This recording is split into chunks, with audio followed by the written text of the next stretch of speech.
কিয়ামতের আলামতের একটা অন্যতম আলামত হচ্ছে ঘরে ঘরে মসজিদ হবে।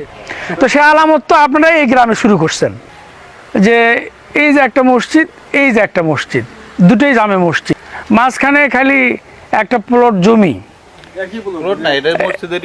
ও আচ্ছা, একই প্লট, কিন্তু একই প্লটের মধ্যে দুটো মসজিদ। তো একই প্লটের মধ্যে দুটো মসজিদ, এটা ইসলামের দৃষ্টিতে এটা বৈধ হয় না। তো এই বিষয়টা আপনারা কিভাবে ইয়ে করতেছেন, মানে কোন আলেম এটা ফতোয়া দিয়ে দুটোকে জায়েজ করে দিছে এমন কিছু? আমি আপনার বলতেছি, বলেন।